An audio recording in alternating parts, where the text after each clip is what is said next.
Thank you to MSI for bringing us to Computex 2015 this year. We wouldn't be here without them. And thank you also to lynda.com. All right, guys, welcome back to the MSI booth where we are checking out the AX24, which is an AIO computer that is able to use a full desktop-sized GPU and CPU. Also, we have an update to their gaming dock, which is the Gaming Dock Mini, which Linus is probably going to be a lot more happy about. The AX24 can fit a, like I said, desktop CPU. It's not coming out yet, so it will be compatible with Skylake CPUs once they're available. And now this is a set, so you get a Skylake CPU, you get 64 gigabytes of RAM, that's 4 sticks at 16 gigabytes, 2 M.2 slots for drives, which can RAID together, a 2.5-inch drive slot, and a Blu-ray drive. I am so sorry. So sorry. It unfortunately doesn't come with a PAL.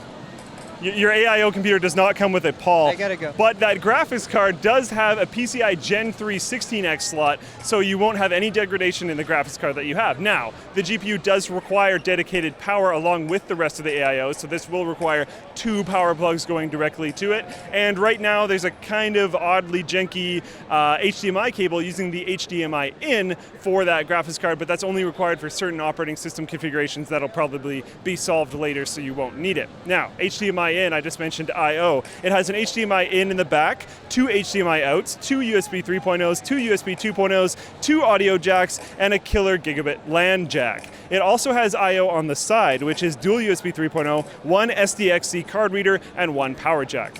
On the top of the unit, you have your power button, a slider to cover your webcam, which is actually pretty cool considering certain things that have been happening lately, and a handle for people that want to carry this around to LANs or if they want to bring it to work or whatever the heck. Handles are cool. So that's pretty badass. No more compromises for AIO. You have a full desktop-sized graphics card, which will be able to cool itself very easily through that meshing that's on the front. If it's a blower or non-blower style card, that'll be totally fine. And it can exhaust out through the I/O side of the graphics card or on all the perimeter sides of that cooler. There is spacing so it can expel air depending on what type of cooling solution that graphics card has. And you have a desktop processor, you have 64 gigs of RAM, you have pretty much everything you'd need, and it's all in AIO computer. Pretty cool configuration.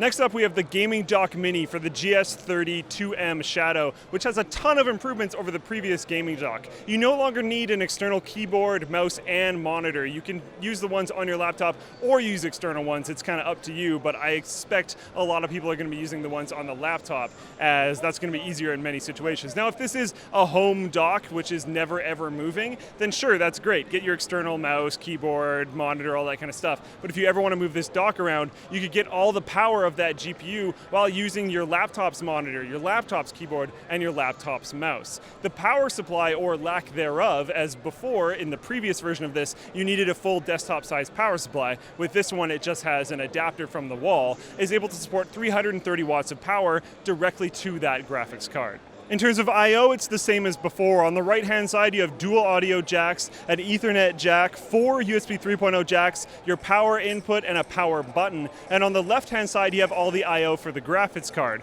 What is really different about this and what really makes it a lot better from the previous version is the ID, or the general design. Before, it was this big, cumbersome box that you had to use all these accessories for, was really annoying to move around, and you needed a desktop power supply. Now it has an adapter directly to the wall instead of a desktop power supply. The ID is slanted, so you can actually properly use the keyboard for the laptop on it, and you don't have to use an external keyboard, mouse, or monitor, which makes it a lot more usable in a lot more situations.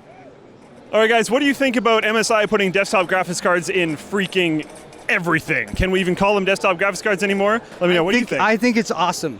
Paul thinks it's awesome. Desktop graphics cards should be everywhere. Can I put a desktop graphics card on me? Why not? You could we go. Put a bunch of them on and wear them like armor. Like armor desktop graphics cards. MSI, that's your next project. Anyways, let me know in the comments down below, or on Twitter at Luke_LFR, or on Twitter at Paul Hardware. At Paul Hardware. Yeah. And then tell us those things: like, dislike, favorite, subscribe. Paul's filming this. Thanks for watching, guys. We'll see you next time. Thanks to MSI for sending us here this year to Computex 2015. Oh, they sent me here too. They did? Thanks for sending us here this year to Computex 2015. They have a link down in the description below with other products that they're launching this year. And don't forget, they have tons of laptops with Broadwell processors. Those are in the link in the description down below too. Also, thank you to lynda.com, lynda.com/Computex for a free 10-day trial, so you can start learning today. We'll see you guys next time. Thanks for watching. Stay subscribed to Linus Tech Tips for all of our Computex 2015 content.